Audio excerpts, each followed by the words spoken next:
Hey, amazing people. If you're subscribed, then you're a legend. Thank you so much.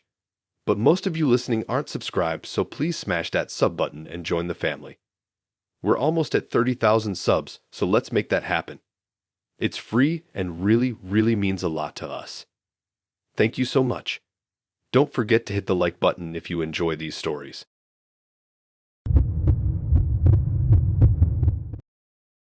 I can still remember the night it all clicked, like a switch was flipped in my head. It wasn't some huge dramatic moment or some grand discovery, though. No, it was a slow, creeping realization that started off small but quickly snowballed into something so much worse than I could have ever imagined. It all started with a stupid, casual glance at a party. Just a bunch of us hanging out, laughing, drinking. I was talking to a few people when I spotted Kate and Jake together, way too close for comfort. It was one of those parties where everyone was relaxed. The music wasn't too loud, and people were just chilling, enjoying the night. I was with a few of the guys, chatting about nothing, but my eyes kept flicking back to them. There they were, talking, but not like they were just friends. Their heads were too close, their bodies too comfortable with each other. I didn't think much of it at first. I mean, they're friends, right? I know Jake and Kate have always gotten along well, so it could have been nothing. Maybe I was just being paranoid. But then I noticed the way Jake was looking at her. It wasn't just casual, it was something else. He had this look in his eyes, like he was trying to make her laugh, trying to get her attention more than normal. And she was laughing more than I'd seen her laugh in a while. It was a kind of laugh that didn't quite match the joke. It felt off. I watched them for a few more seconds, and then I turned away, shaking it off. There's no way, I thought. But a small part of me couldn't forget the way they looked at each other. I pushed it to the back of my mind. Maybe I was overthinking. Maybe I was being an idiot. I was just being paranoid, right? But that nagging feeling wouldn't go away. The next few weeks were fine. Normal, even. Kate and I didn't talk about the party. She didn't act weird, neither did Jake. I just kept living my life, trying to forget about that uncomfortable feeling that seemed to linger in the back of my mind. But then one night, I saw something I shouldn't have. I'm not the kind of guy who goes snooping through people's stuff. I'd never really had a reason to. But Kate had left her phone on the kitchen counter, buzzing every few minutes. It wasn't like her to forget it, especially when we were home. Curiosity got the better of me, and before I even realized what I was doing, I had picked up her phone. At first, I wasn't sure what I was even looking for. Maybe I just wanted to see who was texting her. No big deal, right? Just a quick glance. It wasn't anything weird, just a little look. But then I saw Jake's name flash across the screen, and then another text, and another. Each message they'd sent was so normal, too normal, in fact. The kind of normal that felt almost rehearsed, like they were trying to act like everything was fine between them. It was innocent stuff at first, but then I saw one text that stopped me cold. "Can't wait to see you tonight," it said. My heart skipped a beat. I stared at the screen, trying to figure out if I was reading too much into it. Maybe it was nothing. But then another text came through, and this time it wasn't just casual. The words were, "Different. Is he gone? Are we okay?" Something in my gut twisted. I didn't know what to think, didn't know what to do with the information I was staring at. My hands started to sweat, and I had to take a deep breath before I opened the next text. "Yeah, we're good. Just need to be careful." I put the phone down and sat back. I don't know how long I sat there, staring at the wall, trying to make sense of it all. My mind raced, jumping from one possibility to another, none of them making any sense. Why was she texting him like that? What did it mean? It wasn't until Kate came back into the room that the reality of it hit me like a ton of bricks. She had been walking in from the hallway completely unaware that I knew. I looked up at her, and for a moment I didn't know what to say. The words felt stuck in my throat. She froze as soon as she saw the phone on the table. Did you look through my messages?" There it was. The question I never thought I'd have to answer. I nodded, my throat dry, my chest tight. "I had to know," I said quietly. "I saw something. I saw texts. From Jake." Her face went pale. The way she looked at me then wasn't one of guilt. It wasn't one of shame either. It was more like she knew the moment had arrived, like there was no way to hide it anymore. She let out a long, slow breath, and then finally she told me everything. I didn't want to hear it, but the words came spilling out anyway. She'd been in love with Jake for years, even before we met.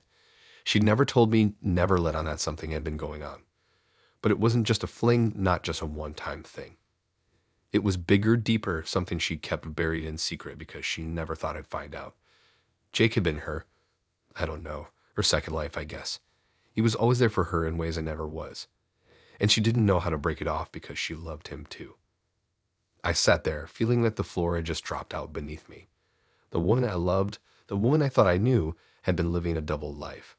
My best friend, a guy I trusted more than anyone else in the world, had been more than a friend to her, and I had been the last one to find out. I don't know how long we sat there, but the world around me felt like it was crumbling. She kept talking, but I couldn't hear her anymore. I couldn't process it. I didn't want to process it. It all made sense now, in a way. The way Jake always seemed to know exactly how to make her smile. The way Kate's smile seemed a little too bright when he was around. The texts, the closeness. It was all there, right in front of me the entire time, but I had been too blind to see it. And as I sat there, numb, all I could think was, how long had they been doing this? How much of our life had been a lie?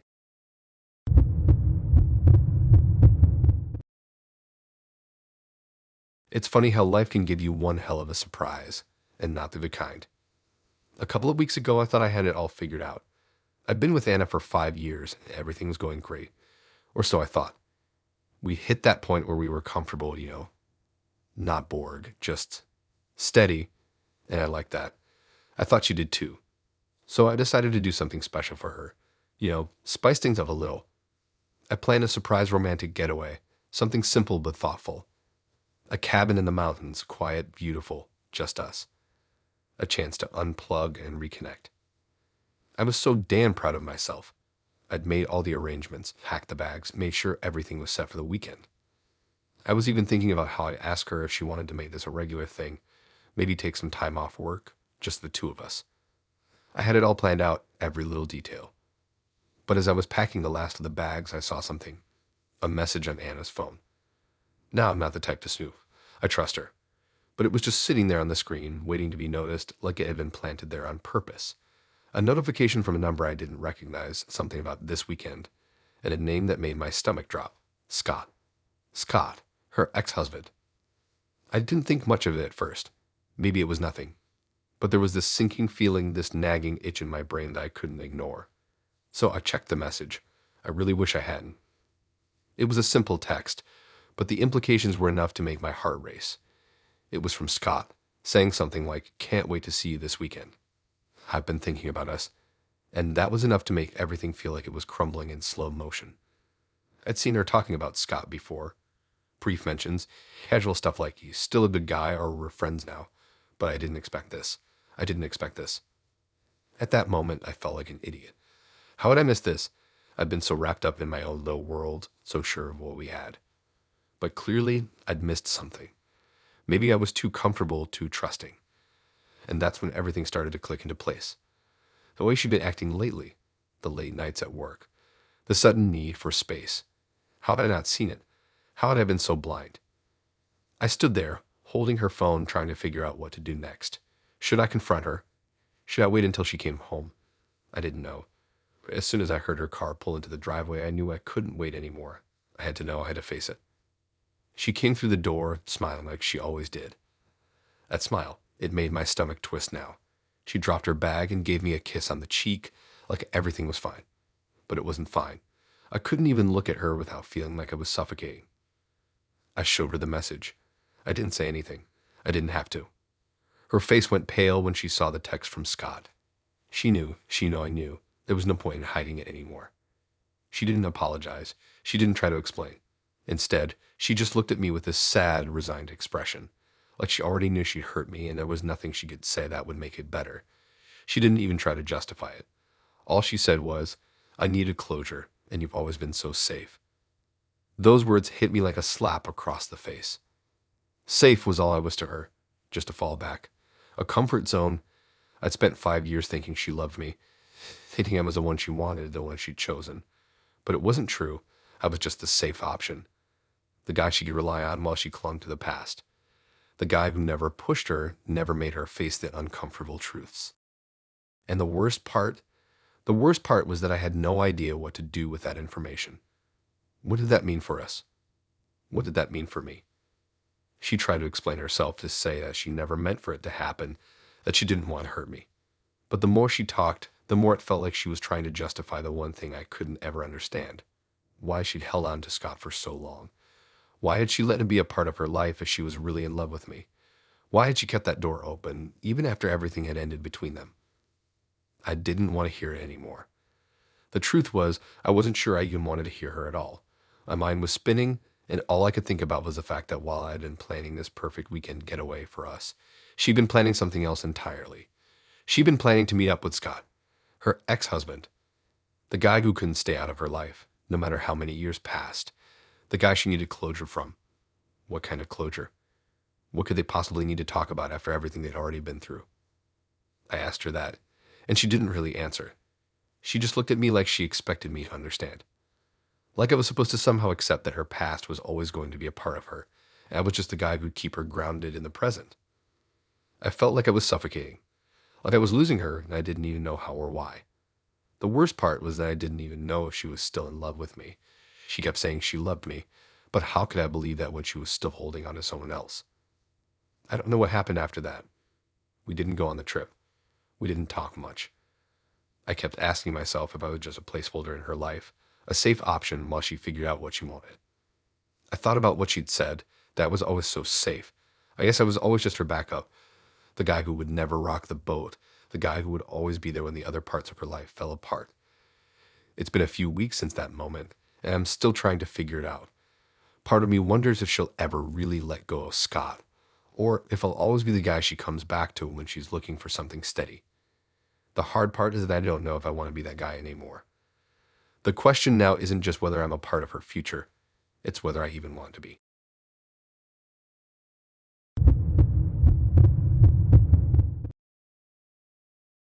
I used to think I had it all figured out. My relationship with Monica was everything I'd ever wanted: comfortable, steady, with just enough excitement to keep things interesting. We'd been together for almost 3 years, and I was starting to think about the future. Maybe we'd get a house, maybe get a dog, maybe even start talking about getting married. Things were good. At least that's what I thought. Then slowly, something started to change. It wasn't like an overnight switch or a huge dramatic moment. It was small, subtle things at first. Monica started going out more. She'd tell me she was hanging out with friends or going to happy hours, but something about her excuses didn't sit right. She'd come home later than she said she would. Her stories didn't quite match up, and there was always this weird, almost guilty energy when she'd walk in the door. At first, I didn't want to think too much of it. She was independent, right? We had a healthy space between us. Maybe she just needed some time to herself. But as the days passed, those doubts started creeping in and I couldn't shake them. I found myself looking at her in a different way, questioning things I never had before. I kept telling myself I was being paranoid. There was no way, but deep down I knew something was off. The turning point came one Saturday evening when she told me she was meeting some friends at a bar downtown. She made a big deal about how it was a girls' night out, and how I should just enjoy the peace and quiet. I didn't think anything of it, let her go, and I stayed in to watch a game. But something kept eating at me, gnawing at the back of my mind. The more I thought about it, the more I felt like I needed to know what was going on. I didn't plan on following her. It wasn't like me to snoop, but the doubt was too strong, and I guess I let my curiosity get the better of me. I told myself I'd just check in on her, just to make sure she was where she said she was. Nothing too crazy, right? So I grabbed my jacket, hopped in my car, and followed her. I tried to keep my distance, not wanting her to see me, but keeping an eye on where she was going. I didn't expect much, maybe just a quick peek to put my mind at ease. What I found, though, was worse than anything I could have imagined. Monica's car was parked outside this dive bar I'd never heard of, one I didn't think she'd ever go to. I waited for her to go inside, and when she did, I followed. The place was dark, with loud music and flickering neon lights. I stood by the entrance, just watching, trying not to make myself obvious. Then that's when I saw him. It was Luke, my brother, the same brother I'd spent countless hours with growing up, the guy who'd been in my life since the very beginning. He was sitting at the bar, laughing with Monica, way too close for comfort. I felt my chest tighten, my hands go clammy as I watched them. She wasn't just talking to him. No, this wasn't some casual hangout. They were all over each other, too comfortable, too familiar. Luke was leaning in, whispering something in her ear, and she was laughing, like she didn't even care that I could see them. My heart dropped into my stomach. I wanted to turn around and walk out, but my feet were glued to the floor. I couldn't move. I just stood there, staring, watching the betrayal unfold right in front of me. I don't even know how long I stood there. It could have been minutes or hours. It didn't matter. All I knew was that I couldn't ignore it any longer. My brother, the guy who I trusted more than anyone else in the world, was having an affair with my girlfriend. And Monica, the one I thought I was building a life with, was doing nothing to stop it. I felt like the ground had disappeared beneath me. I couldn't process it. My mind was racing, jumping from one horrible thought to the next. How long had this been going on? How many times had she come home and acted like everything was fine, when in reality, she'd just been with my brother? I didn't know what to do. I was shaking, standing there, frozen. But then I realized I couldn't just stand there anymore. I had to confront them. I had to know the truth. I walked into the bar, and the moment Monica saw me, her face went pale. Luke, who had been laughing just a second ago, suddenly stopped. There was this awful, uncomfortable silence between us for a second. It felt like the whole room was holding its breath. Monica stood up, but she didn't say anything. Neither did Luke. They just stared at me like they were waiting for me to say something. I didn't know where to start, so I just blurted out the first thing that came to mind. I asked them why. Why were they doing this to me? And that's when they finally spoke up. Monica told me everything. It was like a punch to the gut. She said it started after that big fight we had a couple of months ago when I had to leave for a work trip. She said I was distant and she felt alone. That's when Luke had been there for her, comforting her, listening to her. And it just happened. She didn't mean for it to, but it did. Luke didn't say much. He just sat there staring at his drink like he was trying to pretend this wasn't happening. But he didn't deny anything. He didn't apologize either. He just let her talk. It was like everything I thought I knew about my relationship, about my family, had been ripped apart in a matter of minutes. My girlfriend and my brother, two people I trusted completely, had been lying to me, sneaking around behind my back, and I hadn't even known. It felt like I was drowning, like the world I knew no longer existed. I didn't know what to do after that. I just stood there completely numb. Part of me wanted to scream, to yell at them, but I couldn't find the words. The betrayal ran so deep I couldn't even process it. In the end, I just walked out of the bar. I couldn't look at them anymore. I couldn't even look at my own brother. The one I thought I was going to build a life with had been in love with someone else this whole time. And my brother, the guy I'd spent my whole life with, he had no problem crossing that line. Now, I don't know where I stand with either of them. I don't know if I can ever look at them the same way again. I just know I'm broken, and I have no idea how to fix it.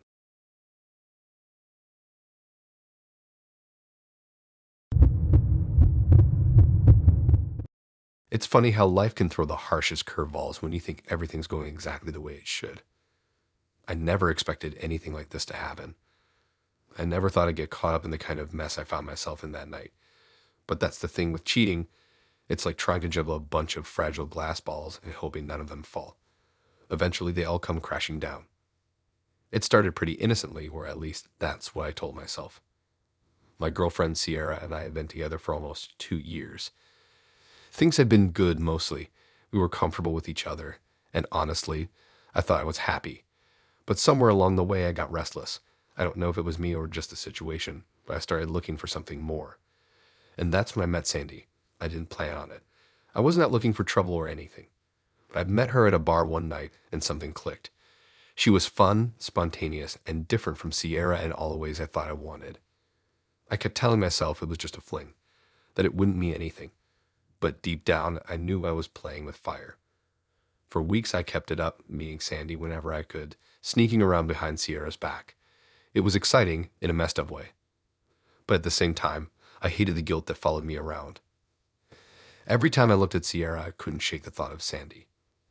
And as much as I hated myself for it, I kept going back to Sandy. Then one day it hit me.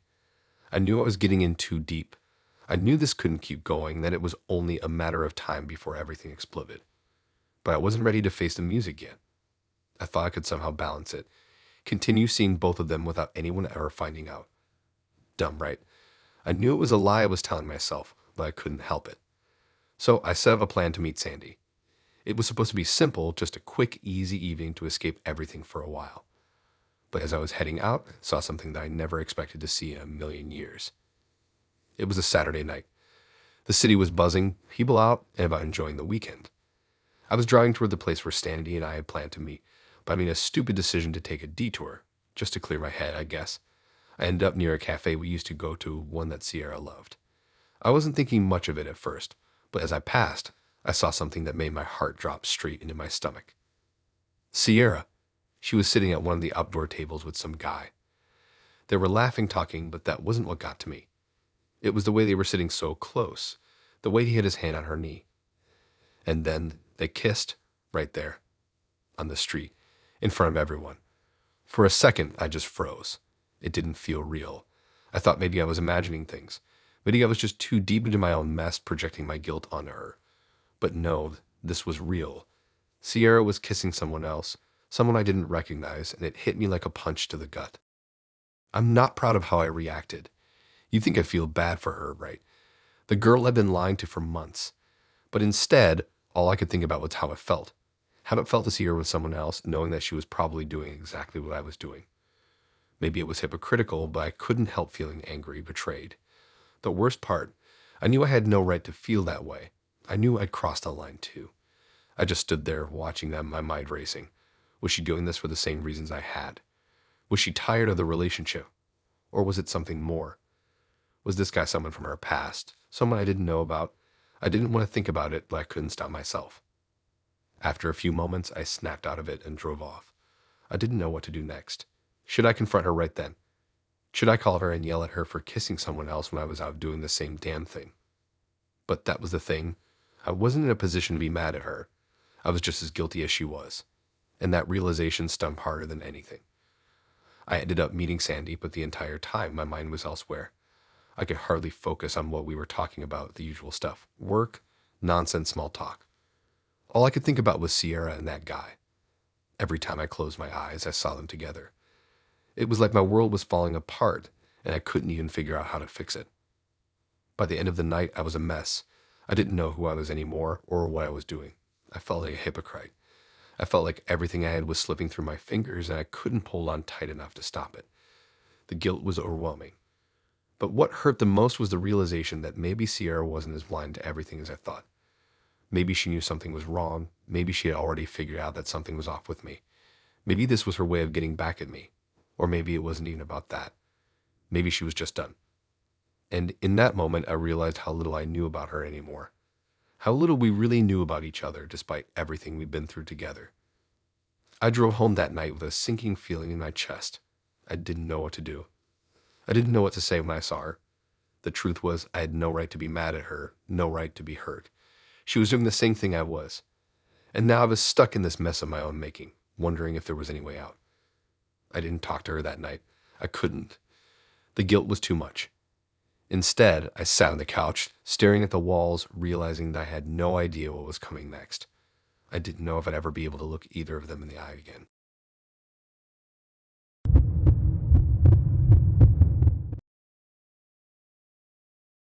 I never thought this would happen to me.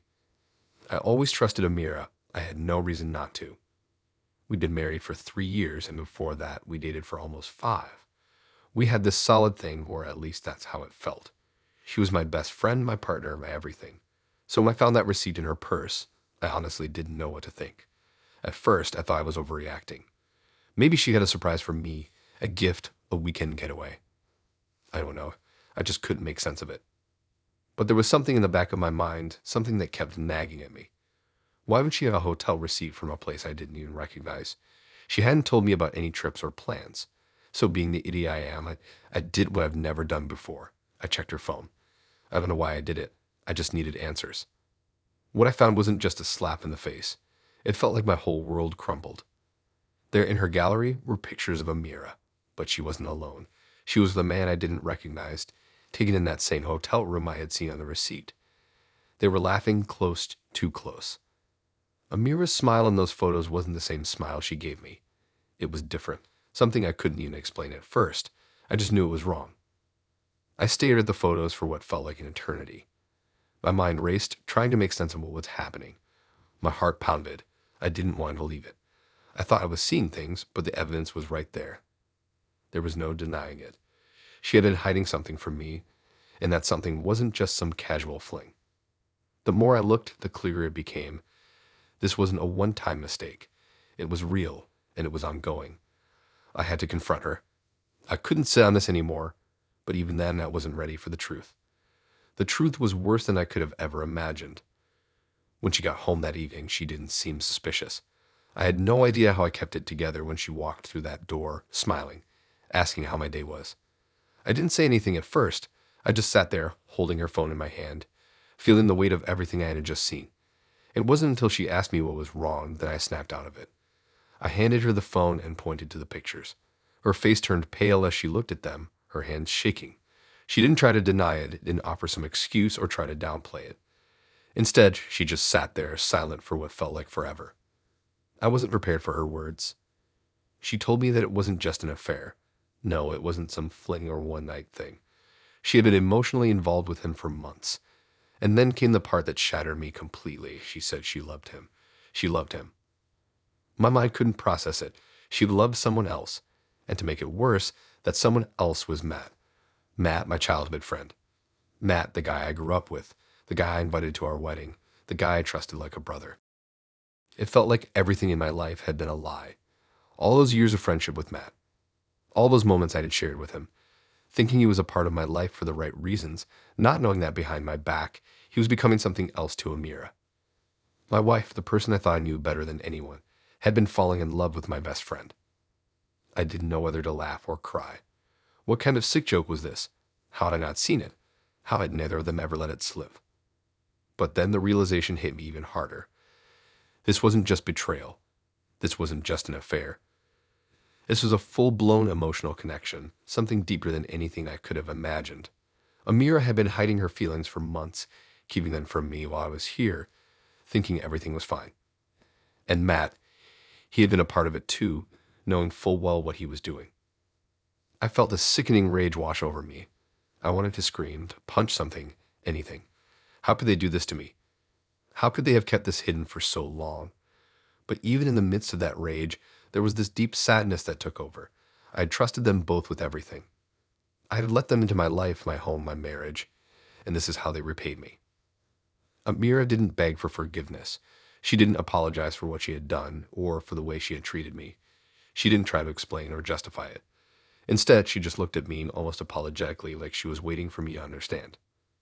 I didn't know how to react. I couldn't even look at her the same way anymore.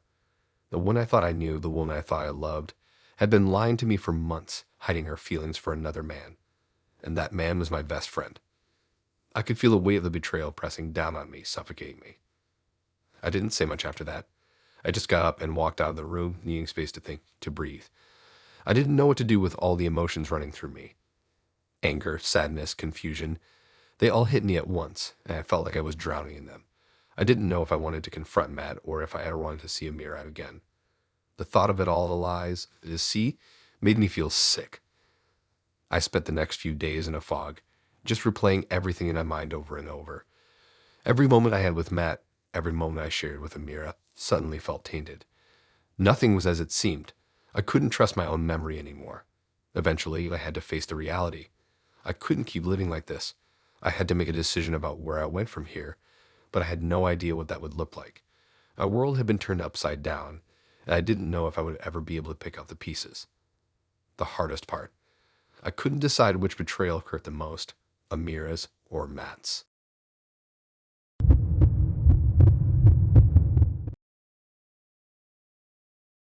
You know how they say sometimes you can just feel when something's wrong? That's how I felt about my marriage with Emily. It wasn't like there were obvious signs, nothing that would make me question her outright. But there were moments when something felt off. She'd get a little distant, go out with her friends more often. And when we did spend time together, there was this weird tension in the air, like we weren't quite connecting the way we used to. I tried to push it aside. I told myself maybe it was just a phase. Maybe it was work stress or just us adjusting to life. We'd been married for almost 5 years and things hadn't always been smooth, but we'd gotten through tougher patches before. So I tried to ignore the nagging feeling that something wasn't quite right. But deep down, I knew it wasn't just in my head. It all came crashing down during a family gathering. My parents were celebrating their anniversary, and Emily and I were there with my brother, his wife, and a few cousins. You know, one of those typical Sunday afternoon things where everyone gets together, eats too much, and complains about the weather. the usual. I had a couple of beers and the afternoon was going fine. Nothing out of the ordinary. But as the night wore on, I started noticing things. Emily was hanging around my dad a lot more than usual. At first, I didn't think much of it. My dad could be charming, especially when he was having a good time, and maybe Emily was just enjoying the conversation. But then it got weirder. They were sitting a little too close, laughing a little too hard at jokes I didn't get, exchanging looks that didn't seem friendly at all. And when they walked away from the table to get more drinks, I saw them hold hands. My stomach dropped. At first, I thought I was imagining it. I told myself it was nothing, just some weird moment of coincidence. But the more I thought about it, the more I couldn't shake the image of their hands intertwined. My dad and Emily, my wife, holding hands with my father. I decided I needed to see I was just being paranoid. So I slipped away from the party and followed them, trying to keep a distance. They didn't notice me. I watched them walk toward the backyard, where there was a garden and a hammock under the tree. I stood there, hiding behind the side of the house, watching them. And then, right in front of me, Emily kissed my dad. Not just a peck, a full-on kiss. My heart started pounding in my chest. I felt dizzy, like the world around me was spinning. I didn't know what to do. I wanted to confront them, but I couldn't move. I felt I was in some kind of nightmare, but it was real. It wasn't my imagination. It was happening right in front of me. I walked back to the party, feeling like I was suffocating. My mind was racing with thoughts I couldn't even process. I didn't know what to do. Part of me wanted to scream, to call him out right then and there, but I couldn't. I didn't have the strength. So I just stayed quiet and waited for Emily to come back. When she did, I looked at her, trying to keep it together. She didn't seem to notice that anything was wrong. She just smiled at me like everything was normal. But I knew. I knew everything had changed. I knew there was no going back. I don't know how much time passed, but the guilt was eating at me. I couldn't stand it anymore. I had to confront her. The anger, the betrayal, the confusion, it was all too much to hold in. So I pulled her aside, away from everyone else, and showed her the photos I had taken of her and my dad in the garden. She didn't even try to deny it. She didn't apologize or act surprised. She just stood there, looking at the ground, her face pale. And then she said it. She told me she had been having an affair with my dad for months, that they'd been seeing each other behind my back. And the worst part, she said she loved him. She had been in love with him for years. It was like the air was sucked out of the room. I couldn't even breathe. I wanted to scream, to break something, but I was frozen. I couldn't process what she was saying. My mind was still stuck on the fact that it was my dad. My own father, the man I had trusted more than anyone else in the world. I walked away, needing space. I needed to clear my head to understand what the hell was happening. My legs were shaking as I found a quiet spot in the yard. I didn't want to be around anyone, but I couldn't leave. I was trapped in my own nightmare. A few minutes later, my dad walked up to me. He didn't look guilty. He didn't seem sorry at all. He just looked calm. And then, in front of my mother, my father confessed to me that he had never truly loved her, that he had only married her for convenience. He had always preferred Emily. It felt like the ground had been ripped out from under me. My entire family, everything I had known, was a lie. My father had been mingling with my wife for months and was the last one to know. My mother didn't even know, and here he was admitting it to me like it was no big deal. She was standing right there, her face unreadable, and yet I could see the hurt in her eyes. I couldn't process it all. My dad, who had been the one person I looked up to, had destroyed everything. My wife, the woman I thought I could trust, had betrayed me in the worst way possible. And my mother, the woman who had stood by his side all these years, was still in the dark, unaware of everything that had happened behind her back. I couldn't stay there. I couldn't look at them anymore. I walked out, not saying a word to anyone. I didn't know what to do next. I didn't know if I could ever face them again. That night, I stayed at a friend's house trying to sort through the mess in my head. But the truth was, I didn't know how to handle it. I didn't know if I could ever trust anyone again. Everything had been a lie. I couldn't unsee what I had seen. I couldn't undo the betrayal. And the worst part, I didn't even know who to be angry with first, my wife, my father, or myself for not seeing it sooner.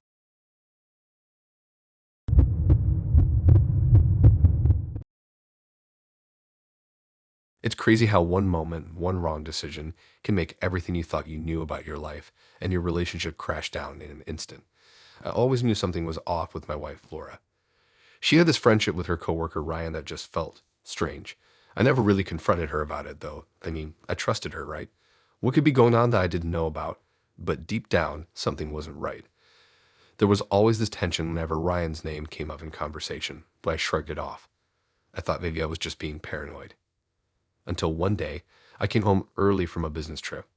I wasn't supposed to be back for another couple of days, but the client I'd been working with had to cancel, so I figured I'd surprise Laura.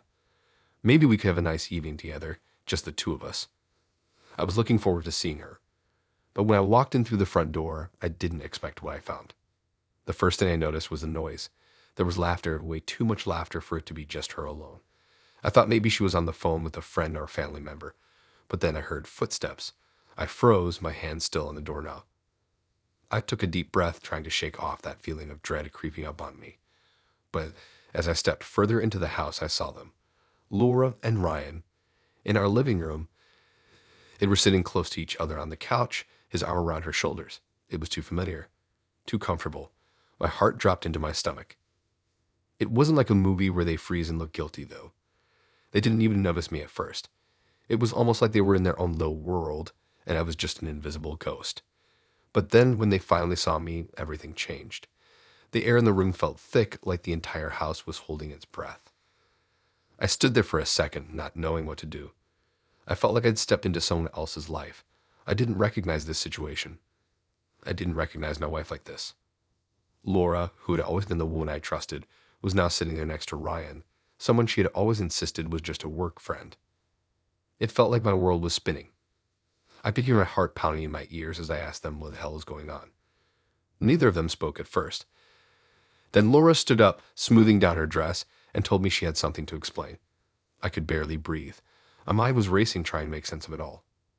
And then she said it. She didn't deny it. She didn't try to cover it up or even apologize. She just admitted that she had been seeing Ryan for months, long before I ever suspected anything. What hit me harder, though, was what came next. She told me that their plan wasn't just to have an affair. No, it was much worse. They'd been planning to leave me together. She told me flat out that she had been using our finances to fund their secret trips. She was planning to run away with Ryan and build a life with him, all while I worked my ass off to pay for everything. All those little weekend getaways she'd taken alone, all those late nights she'd stayed at work, it was all lies. She'd been taking money from our joint account to buy plane tickets, book hotels, and cover expenses for their little getaways, and I had no idea. I didn't know what to say. How could I even react to something like that? The woman I loved had been planning to leave me for months, and I had been completely oblivious. She wasn't just unfaithful. She had been secretly building a life with someone else while I thought everything was normal. When I looked over at Ryan, he didn't say a word. He just sat there, looking uncomfortable, like he was trying to figure out how to make the situation better. I couldn't even look at him. He was my wife's coworker, a guy I always thought was just a harmless friend. But this was beyond betrayal. He had helped her tear my world apart, and now I had to sit there while they acted like this was some kind of twisted joke. I asked Laura why Ryan? Why now? What the hell was I doing wrong? But she didn't give me the answers I wanted. Instead, she told me something that I'll never forget. She said she was bored. Bored with our life, bored with our marriage. She just wanted to feel alive again. That stung worse than anything else she could have said. I wasn't enough for her. Everything I had worked for, our home, our life together, the trust we'd built, none of it mattered. She was just bored.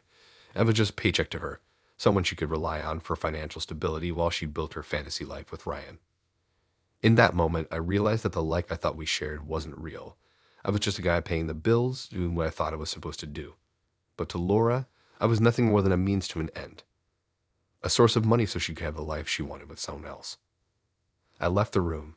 I couldn't stay there. I couldn't even look at them anymore. I felt like I was suffocating.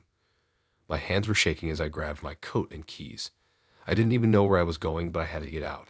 I couldn't breathe in that house anymore. I spent the night at a hotel, alone with my thoughts, but my mind wouldn't stop racing. I kept replaying everything she'd said, everything I had missed, every sign I should have caught. But how could I have known? How could I have known that the woman I trusted, the woman I loved, was planning to walk away from everything I thought we had? The next day I went home, packed up my things, and moved out. There was nothing left for me there. Nothing but the wreckage of a marriage I thought was solid, a life I thought was secure. Laura and Ryan could have each other now. I had to find a way to move on from the betrayal, but that's not something you can just forget. It's been months since that day, and I'm still trying to piece my life back together. I don't know how long it'll take to trust anyone again, but I do know one thing for sure. I'll never let myself be someone's safety net again. Not for anyone.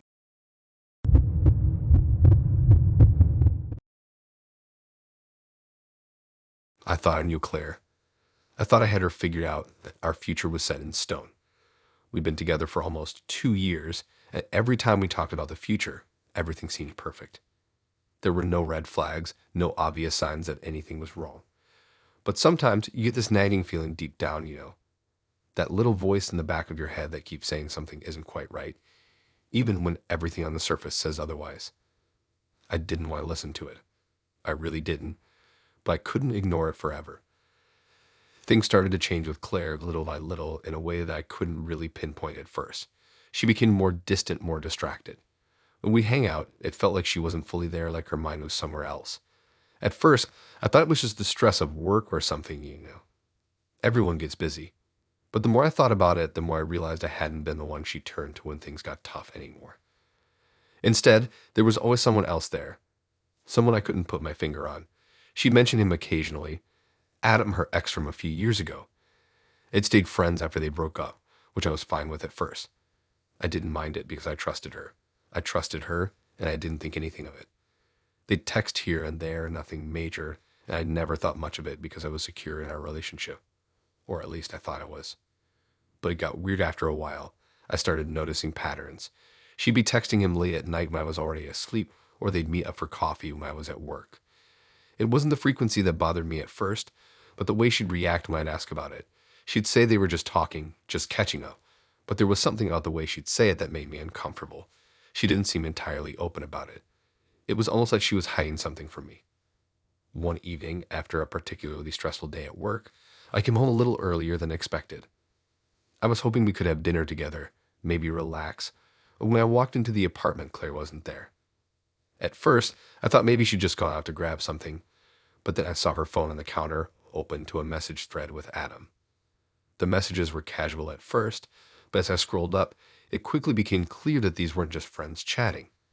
The tone changed. There was more emotion in it. They were talking about personal stuff, things she never told me, things that seemed too close for comfort. I shouldn't have kept reading. I know that, but I couldn't stop myself. The more I read, the worse it got. It was like she was telling Adam things I'd never heard, things I didn't know about. She talked about feeling overwhelmed with life, about how she wished she had someone who really understood her, someone who didn't just get frustrated when she was down. She said she missed the connection they had and that sometimes it felt like she wasn't really being herself with me. At that point, I was sick to my stomach. I couldn't keep reading, but I couldn't just leave it alone either. I went back into the living room and sat there trying to process it all. I had no idea what I was supposed to do with this information. Claire and I had always been open with each other about everything. We talked about our dreams, our fears, our plans for the future. But now it felt like she was leaning on Adam for emotional support in ways that went beyond just friends catching up. I felt betrayed. When she came home a little later, I was sitting on the couch trying to look calm, but inside I was a mess. She walked in, smiling like nothing was wrong, and I just couldn't hold it in anymore. I asked her about the texts. I didn't beat around the bush. I needed answers, and I needed them now. Her face went pale, and she froze for a second, clearly not expecting me to know. She tried to brush it off at first, saying that I was overthinking things, that it was nothing, just comfort between friends. But the more she talked, the more I realized she was lying. She told me that Adam had been there for her when I wasn't during tough times, when I was busy with work or too caught up in my own stuff. She said that their connection had always been special, but it was purely emotional. But I couldn't ignore how much time she had spent with him, how often he was the one who was there when I wasn't. And as much as she kept saying it was just comfort, I knew there was more to it. I knew deep down that this wasn't just about being friends. There was something deeper there, something she wasn't ready to admit. It stung in a way that words couldn't even describe. She had emotionally shut me out, and I hadn't even realized it until it was too late. For months, she had been leaning on Adam for the support that I thought was mine to give. The whole time we had been building this future together, she was still holding on to the past, clinging to someone who wasn't me. I asked her why. Why hadn't she told me? Why had she kept it a secret? But all she said was that she didn't know how to explain it. She didn't know how to say that she missed Adam, that she missed the connection they had, and that she had been feeling distant from me for a long time. I felt like an idiot sitting there trying to piece together a relationship that had been slowly falling apart without me even noticing. She was already emotionally checked out, and I hadn't even seen it coming. At that point, I knew I couldn't keep going like this. We had built so much together, but what was the point if she wasn't really there with me? It wasn't just about the affair, the emotional cheating. It was about everything she had kept from me. It was about the fact that she had been emotionally unavailable for me, all while holding on to someone else who had a piece of her heart that I could never reach. I had to walk away. I couldn't fix it. I couldn't make it right. Maybe she wasn't physically with him, but emotionally she had been with him the whole time. And I couldn't be in a relationship where I was never truly enough.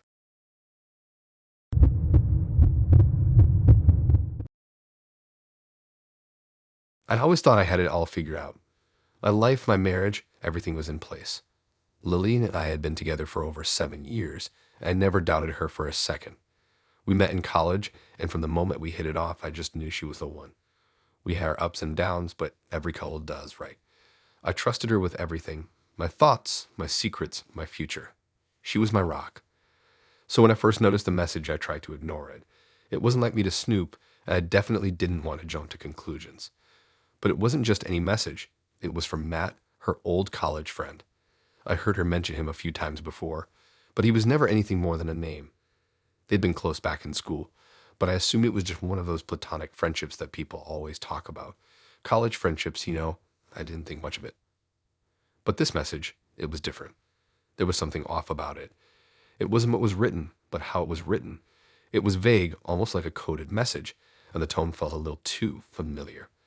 They were talking about old times, memories, and the way it was written made it sound like there was some deeper connection there. It was like a secret I wasn't supposed to know. That feeling in my gut started to stir. It wasn't just a friendly message, not with the way it ended. I miss you. Maybe we can catch up soon. I couldn't shake the thought of it, so the next morning I decided to ask her about it. I didn't want to, but something told me I needed to. I wasn't sure if I was being paranoid or if I had reason to be worried, but when I asked her about Matt, she didn't have the kind of response I expected. She didn't seem shocked or caught off guard. Instead, she brushed it off, saying that she had rekindled a friendship with him recently. They had been chatting every now and then, catching up about their college days, sharing memories. She was quick to assure me there was nothing physical. Nothing inappropriate had happened. It was just a friendship. Nothing to worry about, she said. But the more she talked, the more I felt a knot tighten in my stomach. It wasn't what she was saying, it was how she was saying it. There was something in her eyes, a flash of guilt, maybe. Something I couldn't quite place. I wanted to believe her. I really did. But as she continued talking, a sinking feeling grew in me. It wasn't just the messages, it wasn't just Matt. It was the way she spoke about him, the way she seemed to light up when she talked about their past together. She talked about him like he was more than a friend. There was a certain spark in her voice that I hadn't heard in a long time when she talked about me, and I hated that it bothered me. Lily and I had always been close, but there were times, especially lately, when I felt like I was losing her. We'd gotten comfortable. Too comfortable, maybe. She'd always been so independent, but there had been moments when I felt like she wasn't really there with me. I'd been busy with work, and she'd been doing her own thing. I told myself it was just life getting in the way. But now, after hearing her talk about Matt like that, I started to question everything. The doubts started to pile up in my head, and I couldn't push them away. So I did what I never thought I'd do. I started paying closer attention to her actions. The little things, the way she acted when she thought I wasn't looking. It wasn't anything major, but it was enough to make me suspicious. She was always on her phone, even when we were supposed to be spending time together. I'd catch her texting in the middle of the night, and when I asked her about it, she'd always claim it was just a late-night message from a friend or something related to work. But it wasn't just that. She'd started pulling away. Not physically, but emotionally. I tried to talk to her, but it felt like she wasn't really listening, like her mind was somewhere else. I'd ask her how her day went, and she'd give me a vague answer, always distracted. I'd tell her about my day, and she'd be polite but distant. It was like there was an invisible wall between us. We were living together, but we were strangers. One night, I couldn't stand it anymore. I needed to know the truth, even if it hurt. I couldn't keep living in this limbo, wondering if something was going on behind my back. So I went through her phone. I hated myself for doing it, but I had to know. The messages from Matt were still there, but it wasn't just the messages that caught my eye. It was the photos. They were photos of places I didn't recognize, places I knew we hadn't been together. There were no dates attached to them, no captions, just moments, and I could see them laughing together in a way that felt too intimate for just friends.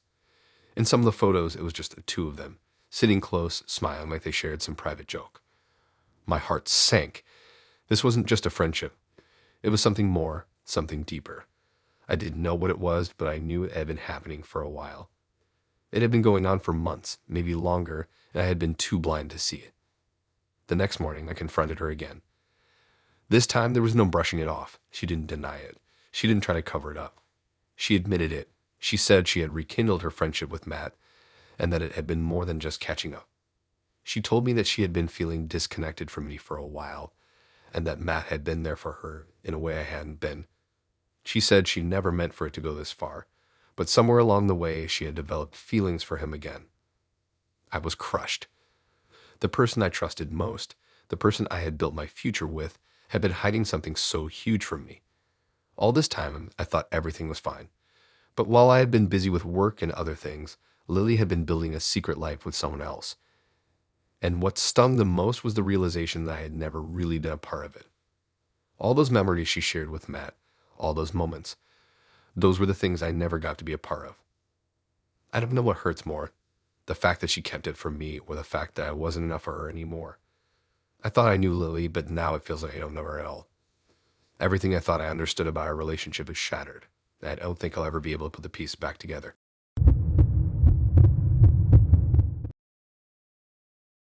I never thought this kind of thing would happen to me. You hear about it, you see it in movies, but you never think it'll hit close to home. It's always someone else, right? Someone else's nightmare. But here I was, sitting on the edge of the couch, staring at a crumpled hotel receipt in my hand, and realizing that everything I thought I knew about my relationship with Jake was a lie. It started on a Tuesday afternoon. I was just doing some laundry, minding my own business when I found it, his jacket. It was just hanging on the chair like any other day, but for some reason I grabbed it. Jake had left for work early that morning, and I had the house to myself. I didn't even think twice about going through his pockets. Normally I wouldn't. It's just not something I do. But that day, something made me curious, and I found it, half crumpled, wedged between his wallet and his phone, a receipt from a hotel. I had no idea why it stood out. Maybe it was the fact that we never stayed in hotels, not unless we were on vacation, or maybe it was the name of the place itself. It wasn't one of those chain hotels, but some obscure, fancy-sounding one that I'd never heard of before. I stared at it for a moment, turning it around in my hands, trying to piece together what it meant. There was a date on it, one that didn't match up with any trips we had planned. The thought of him going to a hotel for any reason felt strange, but it was the fact that I didn't know about it that made my heart pound. At first, I thought I was just overreacting. I shoved the receipt back into the jacket pocket and tried to push the thought out of my head. But the longer I thought about it, the more something gnawed at me. Why was he being so secretive? I started running through everything in my mind. The way he'd been acting lately, the late nights at work, the odd texts I'd seen on his phone. None of it really made sense at the time, but now it was like all these little clues were starting to add up. I couldn't just let it go. I had to know. So I waited. He came home late that night, just as he always did. Nothing about his demeanor gave me any reason to think anything was wrong. He kissed me on the cheek, made small talk about his day, and settled into the couch like everything was normal. But I couldn't shake the image of that receipt from my mind. I couldn't stop thinking about it. I had to ask. I asked him about the hotel receipt later that night, after we had dinner and we were lying on the couch watching some random show. I didn't yell. I didn't get angry at first. I just asked calmly what it was about. He froze for a second. I saw it in his eyes, that flash of panic, and immediately I knew he was hiding something. He tried to brush it off, of course, said it was nothing, maybe a mistake or an old receipt he had forgotten about. But I wasn't stupid. I pushed further, asking him who it was for, where it was, why he hadn't mentioned it to me. That's when everything started to unravel. At first, he denied it. He kept saying there was nothing to worry about. But the more I pressed, the more his story started falling apart. I knew I wasn't going to get the truth right away, so I kept pushing, asking more questions, digging into things I hadn't even thought to ask before. That's when he cracked. He finally confessed. Jake had been seeing someone else, someone from work. I don't even know what hurt more, the words themselves or the fact that he had been lying to me for so long, pretending everything was fine while sneaking around behind my back. He tried to downplay it, said it was nothing serious, that he didn't know how it got to that point, but the damage was already done. I could feel the blood rushing to my head, and I swear my heart stopped beating for a second. My mind raced. How could he? How could he lie to my face all this time? How could he be with me telling me he loved me, and then doing this behind my back? But it wasn't just the affair itself that broke me. It was the lies. The fact that he had been planning something big for us while keeping this whole secret life hidden from me. He had been acting normal. He'd been saying things like, "Let's plan a weekend getaway," or "I'm thinking about a surprise for our anniversary." Meanwhile, he was staying at hotels with another woman. He had been living in two worlds at once, pretending to be the perfect boyfriend to me while sleeping with someone else. The worst part, he never thought I would find out. I don't know if he thought I wouldn't notice the signs or if he just didn't care.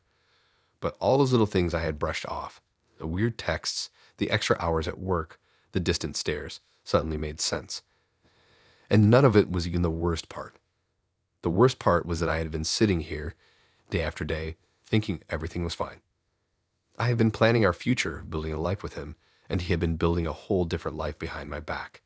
While I was daydreaming about us moving in together, he was planning secret rendezvous with her. I don't even know how long it had been going on, but by the time I found out, they'd been seeing each other for weeks. The betrayal wasn't just in the act of cheating. It was in the pretense, the idea that everything was normal when it was anything but. He'd been acting like we were building something together while he was off with someone else. He'd been saying he loved me while keeping this huge secret, and I felt like an idiot for not seeing it. I don't know what I expected after he confessed. He apologized, of course. He tried to explain himself, told me he was confused, that it was just a mistake. But those words meant nothing, because the truth was that I had been living in a lie, and no matter what he said, I would never trust him again. We didn't last long after that night. It was a slow burn. I kept asking myself how I hadn't seen it earlier, how I had let him get away with everything for so long. I don't know if there was ever a good time to end things, but when I finally did, it was almost a relief. He didn't deserve me, and I deserved better than being someone's second choice. So there it was. The relationship I thought was perfect, the one I invested so much into, completely shattered because of one hotel receipt. And maybe that's the real horror, realizing that you can never really know what's going on behind closed doors.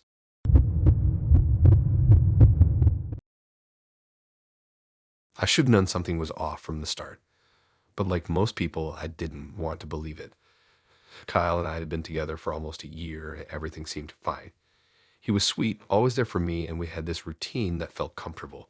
But over the last few weeks, things started to feel different. It wasn't anything huge at first, just little things. Kyle wasn't as affectionate as he used to be. He didn't text me as much. And when we did talk, it felt like he was distracted. I told myself I was overthinking it. Maybe he was just busy with work or hanging out with his friends. I had no reason to suspect anything worse. But one night, something happened that made all my suspicions come rushing to the surface. I was lying in bed scrolling through my phone, just trying to wind down before sleep when I heard his phone buzz on the nightstand. Normally, I wouldn't care, but there was something about the sound of it that felt wrong. It buzzed again, and then once more. I didn't want to look, but I couldn't help myself. I glanced at the screen, and for just a second, I saw the name that made my heart drop into my stomach, Sarah.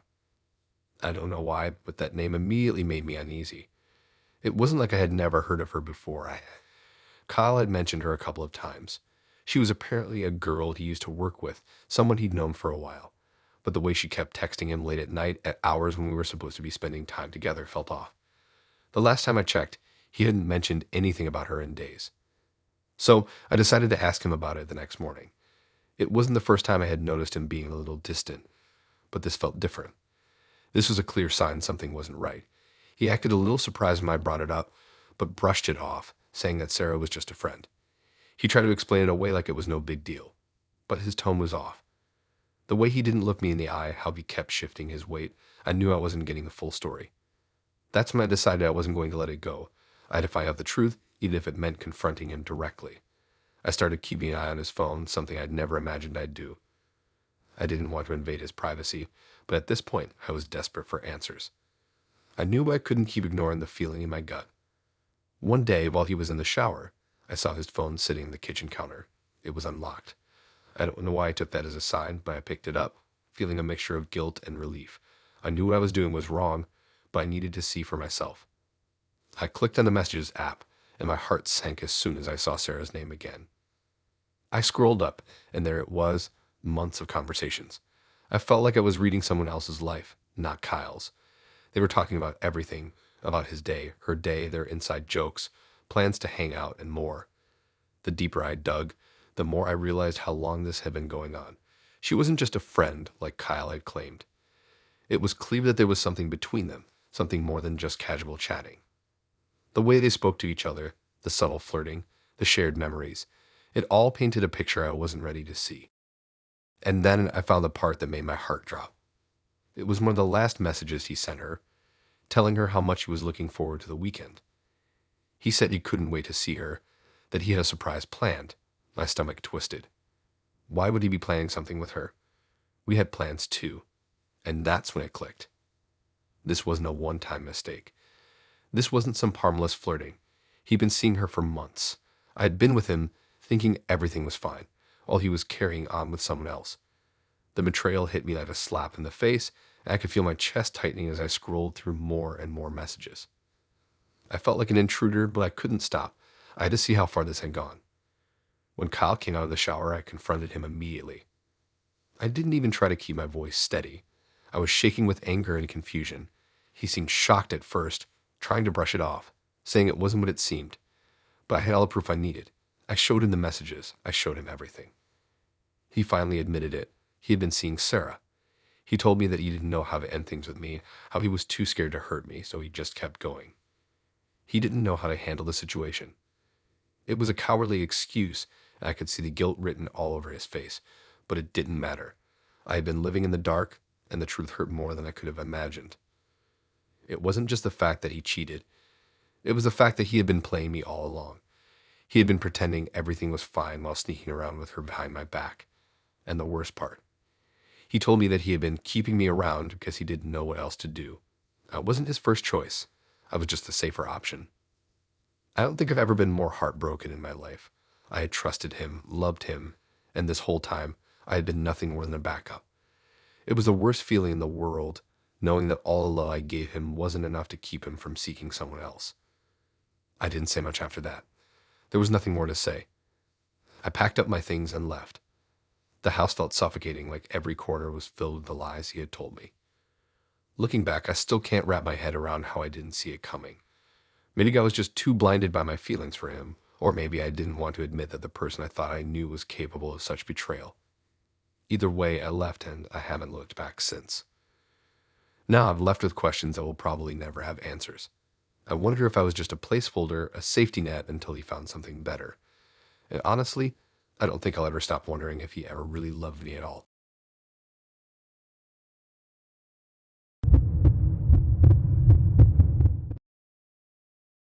I never thought I'd be one of those people who would get cheated on. You know, the kind that hears these stories and just can't believe it's real. But here I am, writing this out, trying to make sense of something that shattered my world in the most bizarre and hurtful way. Ben and I had been together for about 2 years. Everything seemed perfect, or at least I thought it was. We were always laughing together, making future plans, and to be honest, we felt like the kind of couple people looked at and thought, they're it. They got it figured out. And for a while, I believed that too. But then came the moment that completely turned everything upside down. It started with something small. At least that's how I tried to convince myself. Ben started being a little more distant. Not much, just enough for me to notice. He'd come home late from work, a little quieter, less present. I tried to chalk it up to stress, maybe a heavy workload. I told myself he just needed space, or maybe he was just having a rough time and didn't want to talk about it. I gave him the benefit of the doubt, trying not to overthink it. But one day, I decided to check his phone. Now, don't get me wrong. I didn't think he was hiding anything at the time. I just needed to know what was going on in his world. Maybe he'd been texting a friend, or maybe he had something on his mind he didn't want to tell me. But what I found instead sent my stomach into a free fall. There was a string of messages from a girl named Chess. At first, I wasn't sure who she was. Maybe a friend from work or a random acquaintance. But as I started scrolling through the texts, my heart dropped. They were talking about meeting up, about seeing each other behind my back, sending sweet little messages that weren't meant for me. The messages had dates stretching back for months, and it was clear this wasn't some one-time thing. This was a full-on affair. I didn't know what to do with myself. I just sat there staring at the screen, the reality of it slowly sinking in. All those late nights, the excuses about work, the sudden distance between us, it all made sense now. I wasn't overreacting. He had been seeing her for months, and I had been completely blind to it. I confronted him that night. My hands were shaking, and my voice barely held together as I asked him about it. He seemed completely caught off guard. His eyes widened, and I could tell he wasn't expecting me to find out. He tried to deny it at first, like I wasn't holding the proof in my hand. But when I showed him the messages, his face went pale. I could see the guilt and fear in his eyes as he started apologizing, saying how sorry he was, and that it was a one-time mistake.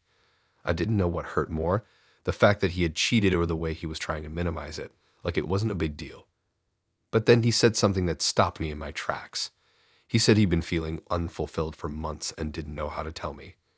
I don't know why, but those words cut deeper than anything else. For months, he had been feeling this way, and instead of talking to me, he went behind my back and found someone else. That was a punch to the gut. I was devastated. I felt like the world around me had turned upside down. The person I had trusted the most, the person I thought would always have my back, had been lying to me the entire time. I didn't know who he was anymore. The man I loved seemed like a stranger, and the future I had been planning with him felt like a complete illusion. I told him I needed space. I couldn't look at him the same way anymore. I needed time to process everything and figure out what I wanted. But that's when things took another turn that left me completely blindsided. The next day, he packed his bags. Just like that. He didn't fight it. Didn't beg me to change my mind. Didn't try to fix anything. He just packed up and left. But where was he going? The answer hit me like a ton of bricks when he told me he was going to Jess's place. It felt like a slap in the face, like I had been nothing more than a temporary arrangement for him. A stepping stone to something better, maybe. Here I was devastated, trying to process the betrayal, and he was already moving on. He didn't even hesitate. I didn't know if I was more angry or heartbroken. On one hand, I couldn't believe he was moving in with her the very next day after everything that had happened. On the other, I was almost relieved that I didn't have to waste any more time on someone who didn't see the value in our relationship. But in that moment, it felt like he had just tossed me aside without a second thought. What made it worse was that Ben never once admitted that he had truly messed up. He kept saying how sorry he was, but I could tell he wasn't sorry for what he had done. He was sorry he got caught. I was just the person who happened to find out. The whole thing just felt like a nightmare I couldn't wake up from. I spent days in this weird fog, trying to process everything. It felt like I had been living in a lie, and I couldn't trust anyone or anything anymore. I had given him so much of myself, and in return, he had given me nothing but deception. It's like I wasn't even real to him. I had been a placeholder, a safety net, and the minute things got too tough, he dropped me without a second glance. Eventually, I stopped checking in on him. I stopped asking questions. I stopped caring. I had to. It was the only way I could move on, but I couldn't shake the feeling that he had never truly cared about me. He had used me to fill a space until something else came along, and when it did, he had no problem walking away from everything we had built together. It's been months since that day, and I'm still trying to rebuild myself. I'll never understand why he did it or why he thought I was the one who didn't deserve the truth. But what I do know is that I deserve better. And now, as I look back on everything, I can finally see that I am better off without him. Ben wasn't my future. He was just a lesson.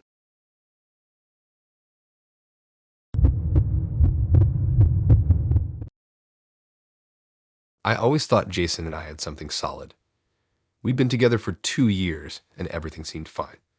Or at least, that's what I kept telling myself.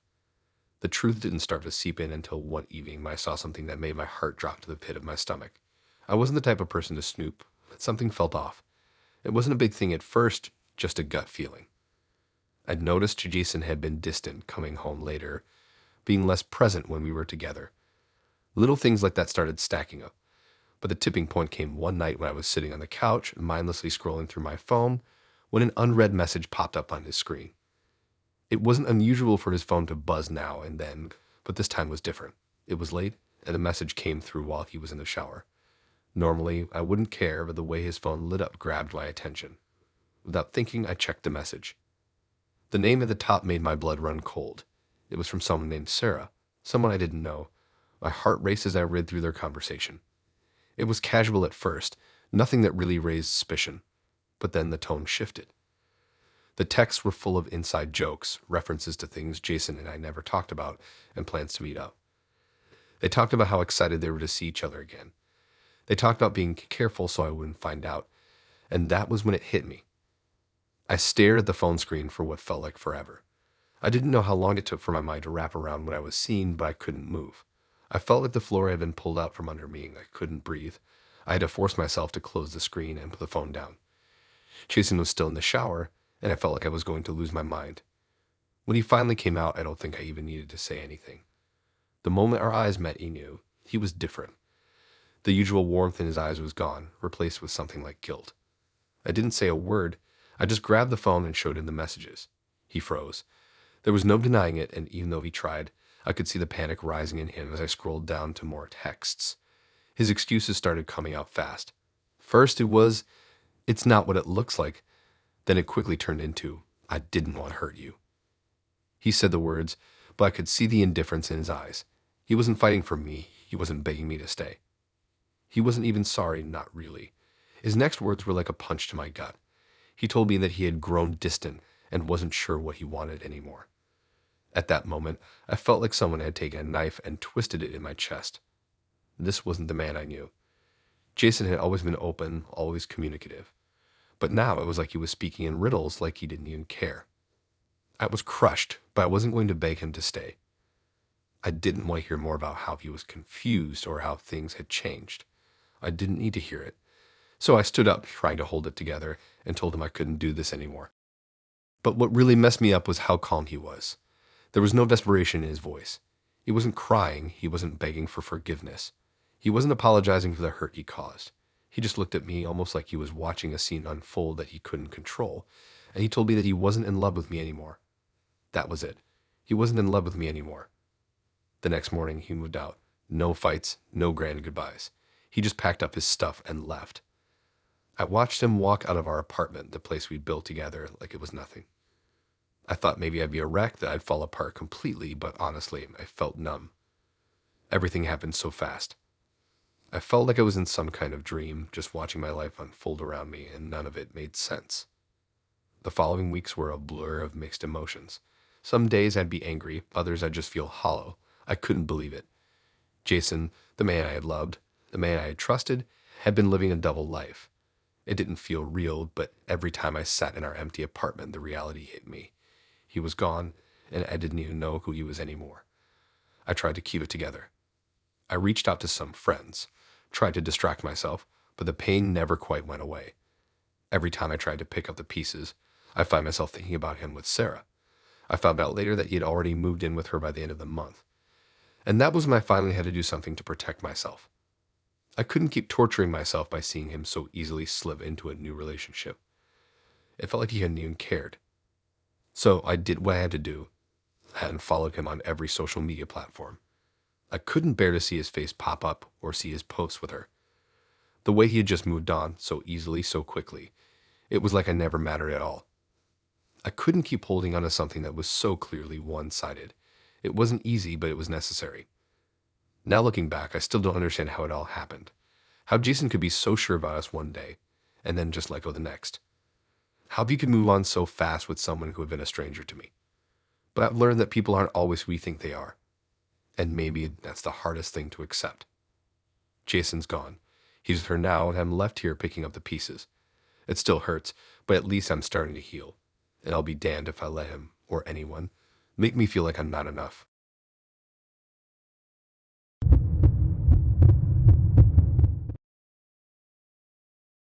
It's crazy how you can think everything's perfect, that you've built this amazing relationship, and then it all just comes crashing down in an instant. That's what happened to me with Alex. We had been together for 2 years, and I honestly thought we were doing great. Sure, there were little things that bothered me, like the occasional late nights or him being a bit more distant, but it never seemed like enough to question things. I trusted him. I thought I knew him, but then everything changed. It's like my whole world flipped upside down. It started off small, just a gut feeling. One day I was over at his apartment, and his phone was left face down on the coffee table. I wasn't the type to snoop, but for some reason that day I picked it up. I don't even know what made me do it. Maybe it was the nagging feeling in my stomach or the way he'd been acting lately, but when I unlocked his phone, I immediately saw an email notification from a travel agency. A weekend getaway to a place he had promised me we'd go to someday. But the kicker, the booking wasn't for us. It was for him and someone else. I froze. I couldn't breathe. The air felt too thick, like my lungs were being crushed. I clicked on the email. The confirmation details were right there in front of me. Flight info, hotel booking, and a whole itinerary for a weekend trip to a place I had been dying to visit. He told me we would go there one day, just the two of us. But instead, there he was planning the same trip with someone else. I don't even know how long I stared at the screen. My brain was spinning, trying to process what I was seeing. Was I overreacting? Was it some kind of misunderstanding? But as I read more, I saw it was real. This wasn't a mistake. This wasn't some accidental booking. It was planned. It was intentional. The moment you walked back into the room, I didn't say a word. I just held the phone up to his face. His expression immediately dropped. I didn't need to hear the excuses. I could already see everything in his eyes. He was caught, and it was clear he didn't have a leg to stand on. He tried to play it off, at first. He told me it wasn't what it looked like, that it was just a one-time mistake. He swore he was sorry and apologized over and over again, almost too much. It was like he was rehearsing the words, trying to make me believe him. But the more he spoke, the more I felt disgusted. His words felt empty, like he was saying all the right things, but none of it felt real. It wasn't just about the trip. It was the betrayal, the lies, the whole damn thing. I was in shock, but the one thing that cut through everything was his tone. He wasn't fighting for me. He wasn't begging me to stay. It wasn't an apology. It was a plea for forgiveness, and it felt more about him than it did about the pain he had caused me. I didn't know how to respond at first, because I couldn't understand how someone I loved so much could be so callous. How could he look me in the eyes, promise me the world, and then go and do this? I asked him for space, and that's when everything got worse. I thought maybe some time apart would give me clarity, but instead, it sent him spiraling. He didn't leave. Instead, he became obsessed. He wouldn't stop calling me. Flowers started showing up at my door, sometimes multiple times a week. I'd get text messages at all hours, begging me to come back to him. At first, I thought maybe he was just in shock too, but it quickly became clear this wasn't just a man trying to salvage what was left of his relationship. This was a man desperate to manipulate me into feeling sorry for him. He would show up at my work uninvited, waiting for me after my shifts, standing there like nothing had ever happened. It felt like he was stalking me, trying to wear me down with his constant presence, his endless apologies, and his promises of change. I couldn't even go out with friends without getting bombarded with messages from him, telling me he couldn't live without me. It was suffocating. He would say things like, "I'll never love anyone the same way I've loved you," and "You're the only one who's ever mattered to me." It got to the point where I couldn't leave my house without feeling like I was being followed. The worst part wasn't even the constant messages with the flowers. It was the manipulation. It was the way he made me feel guilty, like I was the one doing something wrong by wanting to move on. It was the way he twisted everything to make it about him, like I was the one who was hurting him, not the other way around. Eventually, I had to make a decision. I had to block him. It felt wrong, but it also felt like the only thing left to do. I couldn't keep letting him show up at my doorstep. Couldn't keep answering the messages that were slowly eating away at my peace of mind. I blocked his number, his social media accounts, everything. It felt like a small victory, but the emotional toll still lingered. A few weeks went by, and just when I thought I might start to heal, he found a way to contact me through mutual friends. It was like he couldn't take no for an answer. Every time I thought I had escaped him, he found a way back in. It was like he thought that if he just kept pushing, I'd eventually give in. But I couldn't, not after everything he did. It's been months now since I last spoke to him. He's gone from my life, but the scars are still there. I still have moments where I remember the person I thought he was, and it hurts. The hardest part isn't the betrayal itself, but the way he tried to twist everything, the way he used my love against me to get what he wanted. It's sickening to think about, but it's the truth. Sometimes I wonder if he ever really cared, or if I was just the backup, the safety net. Either way, I've moved on, but it'll take a while to forget what he did. I don't think I'll ever truly trust someone the way I trusted him.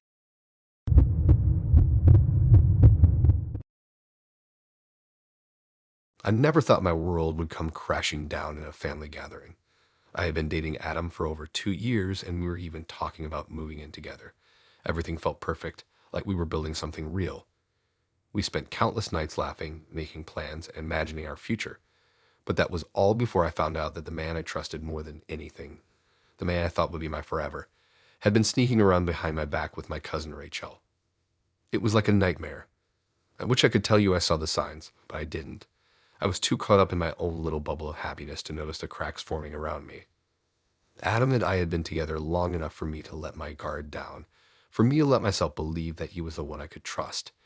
But trust is a fragile thing, and in the blink of an eye, it can be shattered.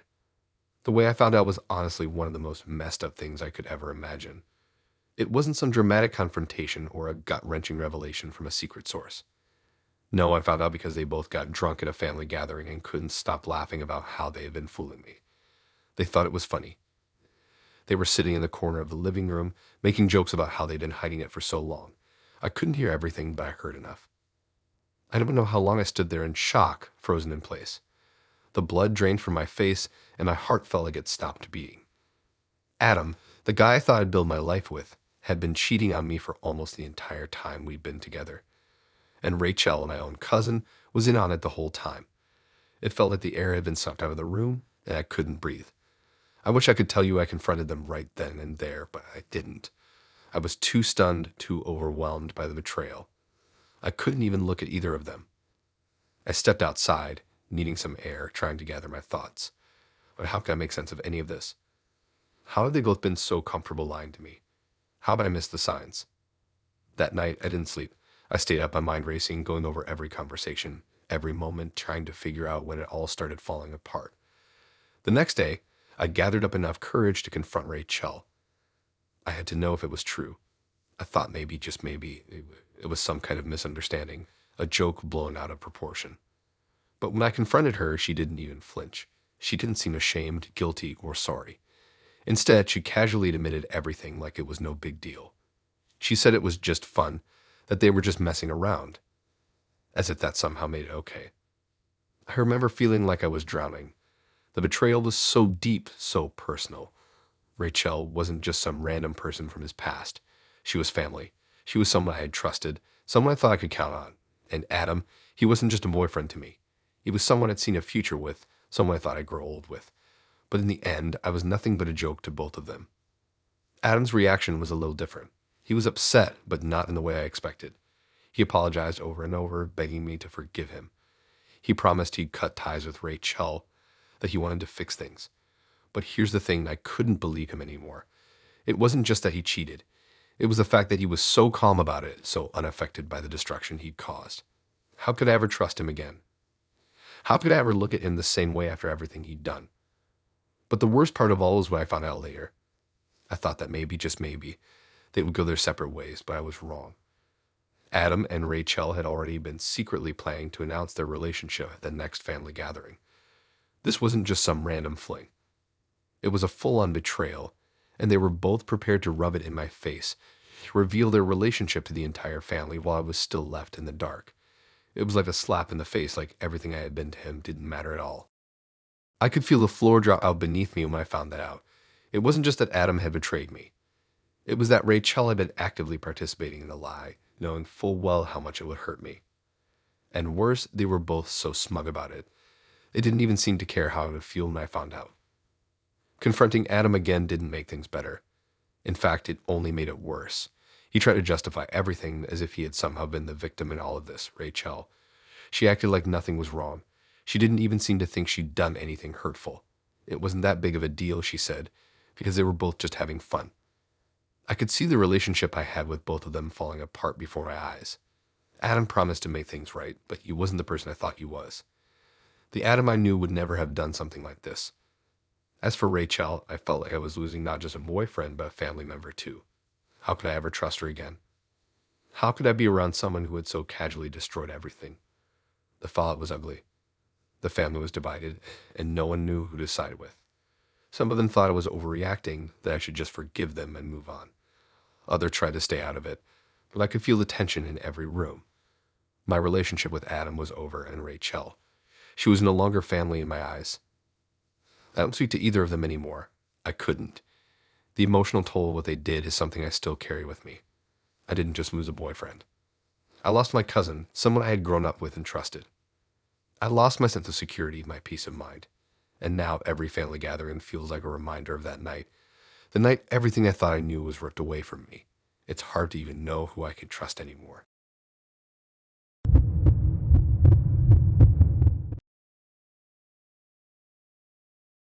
I always thought Jessica was the one, the girl who felt like she was too good to be true, but somehow managed to live up to every expectation. We had been together for almost a year, and everything seemed perfect. She was sweet, funny, and incredibly supportive. I thought she was the one I was going to build a future with. But as with all stories like this, things aren't always as they seem. It all started with a small, almost unnoticeable moment. I was over at her place one evening, hanging out as usual when her phone buzzed across the table. She didn't pick it up immediately, which wasn't unusual. She'd always been a little distant with her phone. But what caught my attention was the name on the screen. Daniel, her ex. The name alone didn't make me suspicious at first. After all, we all have exes, right? But there was something about the way she immediately grabbed her phone and excused herself to another room that raised a red flag. At first, I convinced myself I was being paranoid. I didn't want to jump to conclusions. But the next few days, little things started to happen that just didn't sit right. Jessica started acting strange. She was more distant than usual, and when I asked her about it, she gave vague answers. Then one night, something happened that I never saw coming. I was at home, doing some random stuff when my phone buzzed with a notification from one of our mutual friends. It was a message saying they overheard Jessica talking to Daniel on the phone, and it didn't sound like a casual chat. My stomach dropped. I couldn't explain it, but I just knew something was wrong. I tried to push it out of my mind, but the anxiety grew worse. I couldn't let it go. My gut told me that something was happening behind my back, something I wasn't ready to face. Later that evening, I went to her place. As I was walking up to the front door, I heard voices. She was on the phone again, but this time I could hear Daniel's voice through the door. I wasn't trying to listen in. I swear I wasn't. But as soon as I heard their conversation, I froze. They were talking about meeting up again. Not in the distant future, but soon. And from the way they were speaking, it was obvious they had been seeing each other for a while. They laughed about the times they'd gotten together, making plans to meet again. My heart dropped. I couldn't breathe. Everything I thought I knew about our relationship, everything I thought was solid, was falling apart in front of me. I knocked on the door, trying to keep my composure. When she opened it, her face dropped. She knew immediately that I had overheard something I wasn't supposed to. I confronted her right then and there. I didn't sugarcoat it or try to pretend I didn't know. I told her I had heard the conversation, that I knew she'd been seeing Daniel behind my back. At first, she denied it, acting like I was crazy for even thinking it. But when I pushed harder, when I showed her the messages I had found between them, she finally cracked. She admitted it. She said that she'd been emotionally confused and didn't know how to break things off with me. She told me it wasn't serious, that it was a mistake and didn't mean anything. A world came crashing down around me. How could she say that? How could she betray me like this and then act like it didn't matter? But the worst part came the next day. I thought maybe she'd realize what she'd done, that she'd feel guilty and want to fix things. Instead, I saw her out in public with Daniel, laughing and having a good time, as if nothing had happened. She looked at me, gave me a quick glance, and turned away. I felt like a ghost in my own life. It was like she'd already moved on, like it was nothing but an afterthought. Then, to top it all off, she had the audacity to ask for space to figure things out. Space? How much more space did she need to make up her mind? The next day, I found out she had moved all of her stuff out of our place and back into Daniel's apartment. She didn't even tell me in person. She didn't have the decency to explain, to talk things through like an adult. Instead, I found it out through a mutual friend. She had moved on without a second thought. At first, I didn't want to believe it. I kept telling myself it was some kind of mistake, some temporary lapse in judgment. But when I got the news from that mutual friend, it all clicked. Jessica had been planning to get back together with Daniel the whole time. She had been stringing me along, pretending like everything was fine, while secretly making plans with him. It wasn't just a casual fling or a one-off mistake. It was months of deception. It was betrayal, and it was cruel. I was devastated, but as time passed, I started to realize that the real horror wasn't just in what she did. It was in how easily she moved on. It was in how I became the one who had to pick up the pieces of my broken heart while she was out there with him, acting like nothing had ever happened. I couldn't even look at her the same way anymore. The person I thought I knew, the person I had trusted with my heart was gone. I tried to block her on everything, social media, phone, everything. But even then, she would find ways to pop up. She'd ask mutual friends about me, see if I was doing okay, like I was some kind of joke she could casually check on. But it wasn't casual for me. Every time I heard her name or saw her face, it felt like a dagger in my chest. The emotional toll it took on me was suffocating. I spent weeks in a haze, trying to make sense of what had happened. I kept asking myself what I did wrong, if I wasn't good enough. But the truth is, she wasn't the person I thought she was. And Daniel?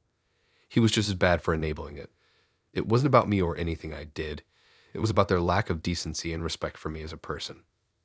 As the weeks went on, I started to piece myself back together bit by bit. It wasn't easy, and the wounds still hurt, but I learned something valuable through all of this. No matter how much I cared about her, she didn't care about me the same way. And that's a hard pill to swallow, but it's the truth. I still don't know how she'd do what she did, or how she moved on so easily. But I learned that I deserved better. And that's what kept me going, even when it felt like my world was falling apart.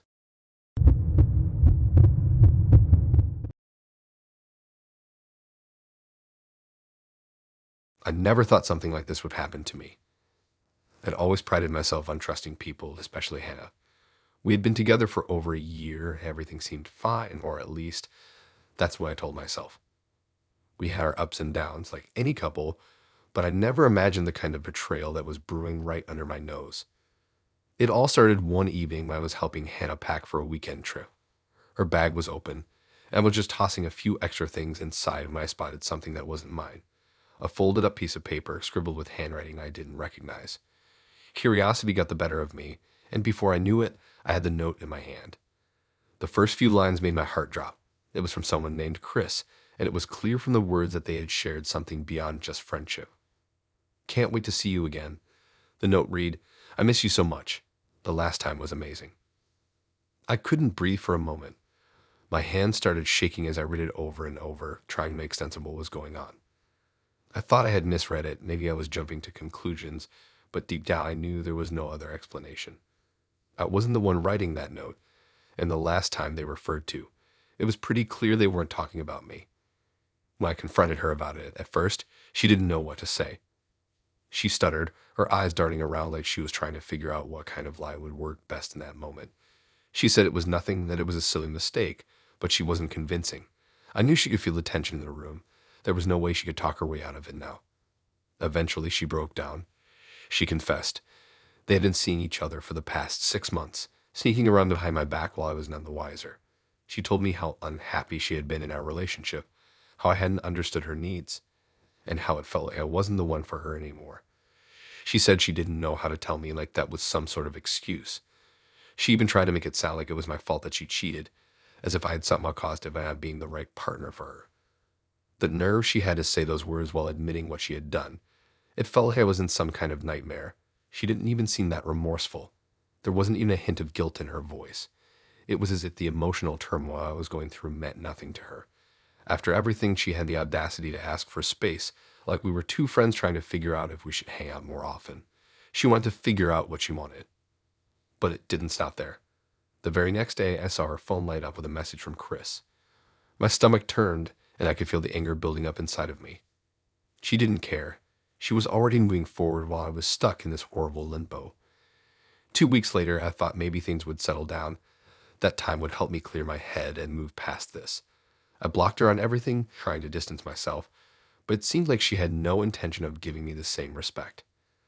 I got a notification one afternoon, something I wasn't ready for. Hannah had posted on Instagram a picture of her with Chris, holding hands, smiling like they had just won the lottery. The caption was a slap in the face. Officially together. It feels so right. She didn't even wait. She didn't even try to hide it. She had been seeing him behind my back for months, and now they were flaunting it in front of the world.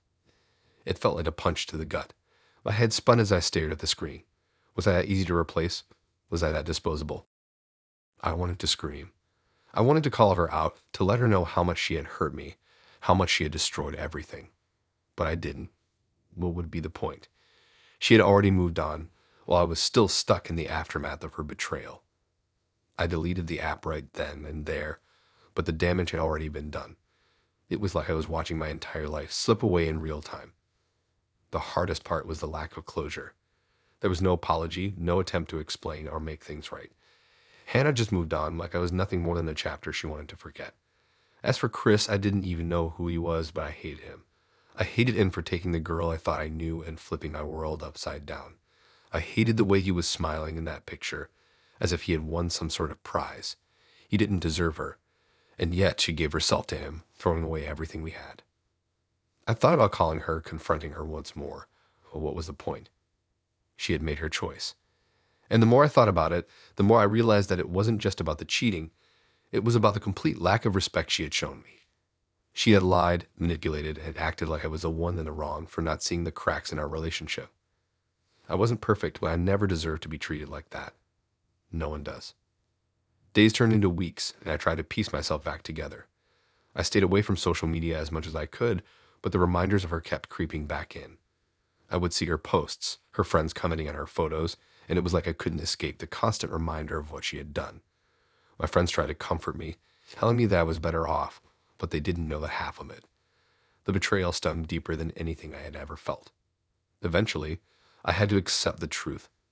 Hannah wasn't the person I thought she was. She wasn't the one I'd spent all those months loving. She had become someone else, someone who could toss aside our relationship so easily, someone who didn't care enough to even have the decency to be honest with me until she was caught. As hard as it was, I had to let go. It wasn't about forgiving her. It was about moving forward, and so I did. Slowly at first, but eventually, I learned how to breathe again. I learned how to trust again. Not in her, but in myself. I could never undo the hurt she caused, but I could control how I let it define me. And that, in the end, was the only thing I could do.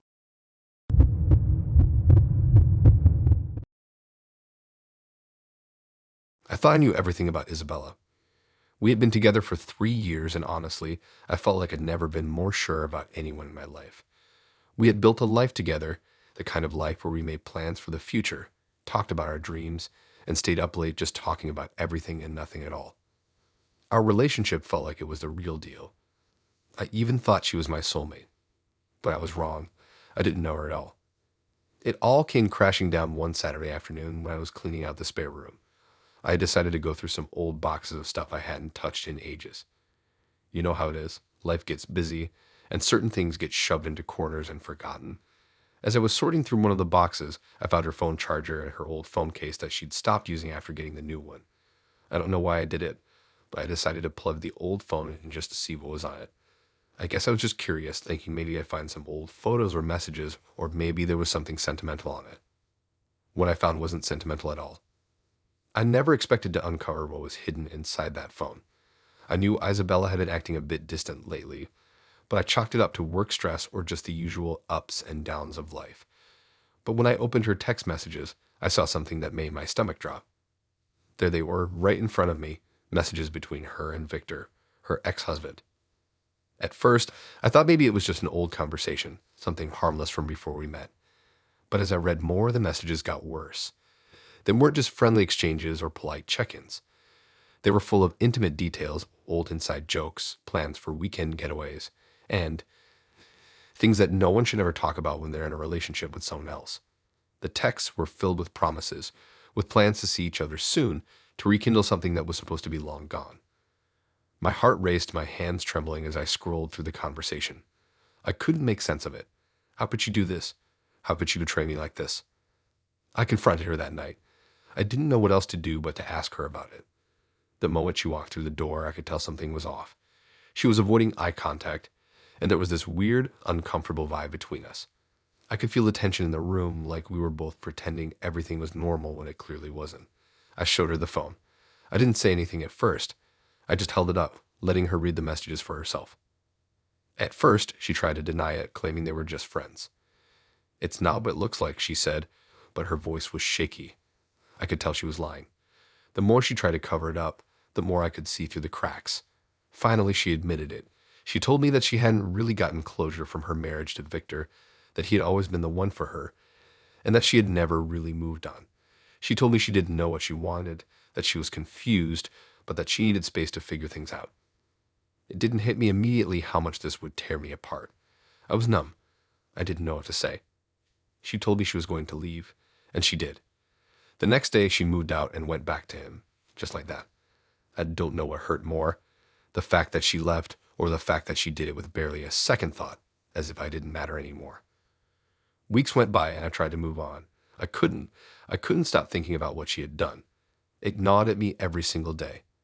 Every time I went to sleep, I wondered if she was with him, or if they were planning their future together.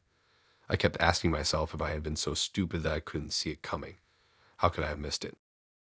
And then, just when I thought I couldn't feel worse, I found out something that crushed me completely. Isabella and Victor had gotten remarried, in secret. It had gone off, done it all without telling me, without a single word. I found out by accident. I ran into an old friend of hers at a coffee shop one afternoon. He was talking about her like everything was just fine, like she hadn't just completely ripped my world apart. He mentioned how great it was that she and Victor had gotten remarried and were starting fresh. That was the first time I heard about it. It felt like the floor dropped out from under me. I couldn't breathe. I had been sitting there for weeks, thinking she was just confused or maybe trying to figure things out. But no, she had moved on. She had moved on with him, and she hadn't even had the decency to tell me, to give me any kind of closure. The worst part. The ring. The ring I gave her. The one I had promised her forever with. She had been wearing it all along. I didn't realize it at first, but when I saw her in a picture online, I recognized it instantly. She'd been wearing it pretending everything was normal, while I was sitting in the dark, completely unaware of what was really going on. I didn't know what to do with myself. I didn't know what to feel. For the longest time, I kept going through everything in my mind, trying to find a moment, a sign, anything that would have tipped me off before. But there was nothing. It felt like I had been living in some twisted version of reality where everything was a lie. I couldn't hate her. I couldn't bring myself to, but I was angry. I was furious at the betrayal, and I felt stupid. I felt like a fool for thinking that we had something real, for thinking that she would never hurt me. But in the end, it wasn't about her. It was about me. I had to come to terms with the fact that I had been in a relationship that wasn't what I thought it was. The woman I had loved, the woman I had trusted with everything, had been lying to me the whole time. And that was the hardest part of all, realizing I had given my all to someone who wasn't really there with me. It was a nightmare, a wake-up call I never saw coming.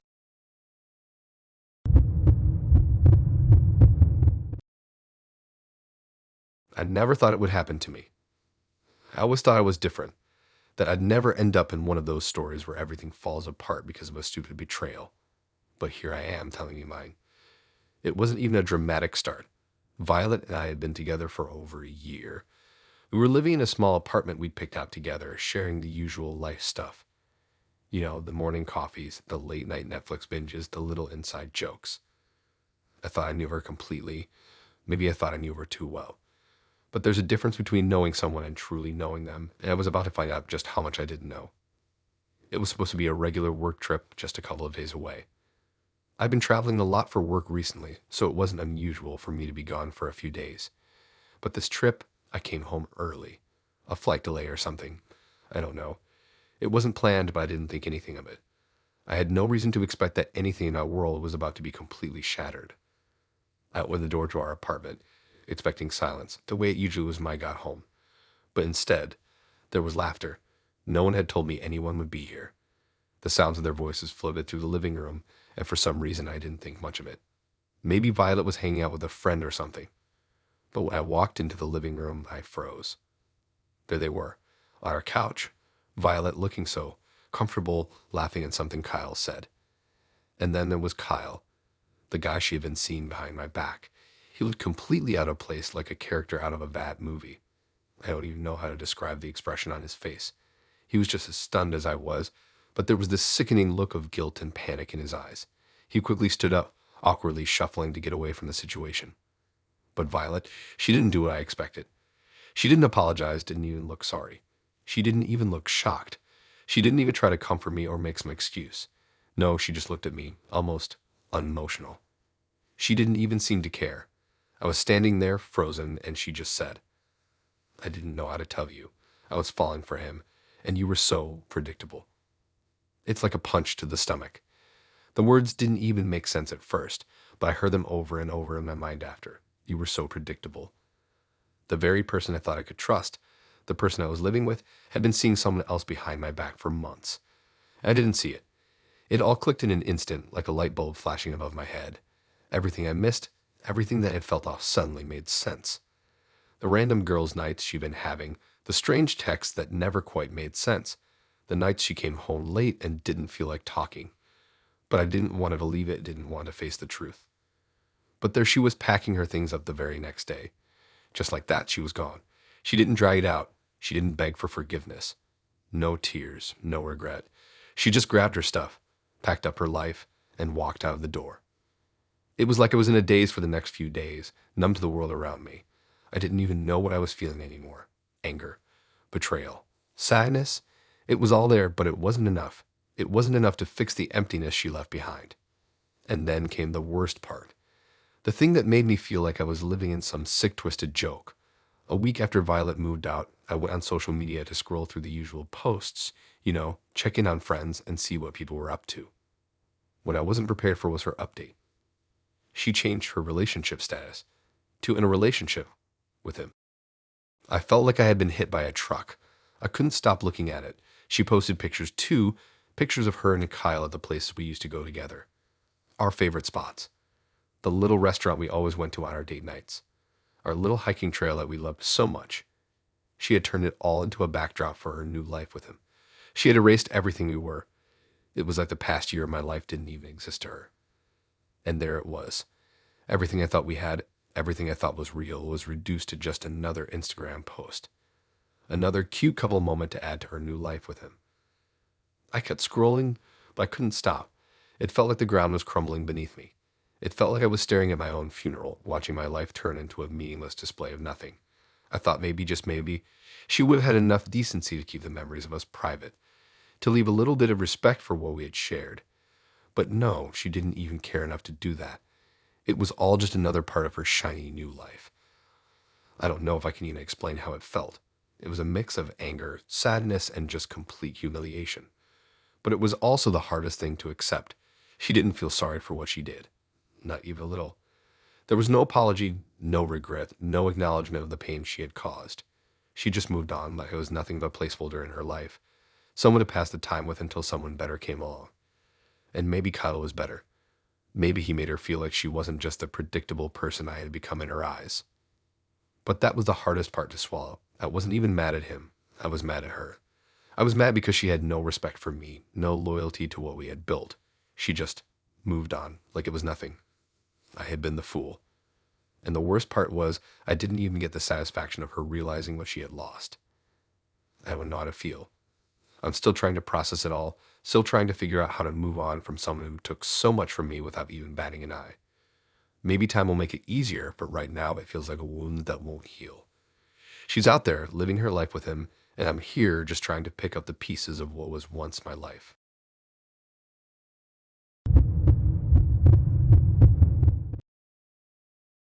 I never thought it would be possible. The thought of Nora, my girlfriend of 2 years with my best friend Max, was something I couldn't even begin to entertain. We were happy, or so I thought. Everything seemed perfect, at least on the surface. The trips, the quiet nights at home, the stupid inside jokes. Everything felt right. I had no reason to doubt her, no reason to question the stability of our relationship.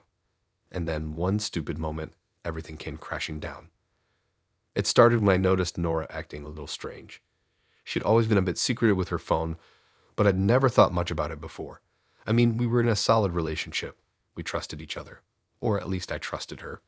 But the more I thought about it, the more I realized she was being weird about her texts, hiding her phone when I walked into a room, or shutting it off completely when I wasn't looking. It made no sense. I tried not to overthink it, but then it happened. I was over at her place one afternoon while she was out getting groceries. Her phone buzzed on the kitchen counter. I don't know what made me do it. Maybe it was instinct or maybe I was just curious, but I picked it up. I didn't expect to find what I did. There were messages between her and Max, messages that made it clear they had been seeing each other behind my back for months. Casual texts at first, but then the messages got more personal, more intimate, with phrases that I had never heard her say to me. I could feel the blood drain from my face as I kept scrolling. My best friend. The guy I trusted more than anyone. The guy I had shared everything with. He was the one who had been with her. It was a punch to the gut, and I couldn't breathe for a second. I was in shock. My mind raced. I felt sick to my stomach. How long had this been going on? Why didn't I see it? There were so many questions, but none of them made sense. I was already spiraling, feeling like everything I knew about my life was a lie. I couldn't sit on this. I couldn't just ignore it, so I called Max. He answered quickly, probably thinking it was just a regular check-in like any other day. But the moment I told him I knew, the silence on the other end was deafening. He tried to apologize, tried to explain, but it didn't matter. The truth was already out there. There was nothing he could say that would make this better. I went to Nora's place that night. She was home by then, sitting on the couch like nothing was wrong. I don't know what I expected, but I wasn't prepared for what happened next. She didn't even seem shocked. No tears, no guilt, just a cold look on her face. She didn't even apologize. Instead, she said the words that still echo in my mind. I couldn't help myself. I've been emotionally neglected by you for months. Emotionally neglected. I felt like I had been punched in the face.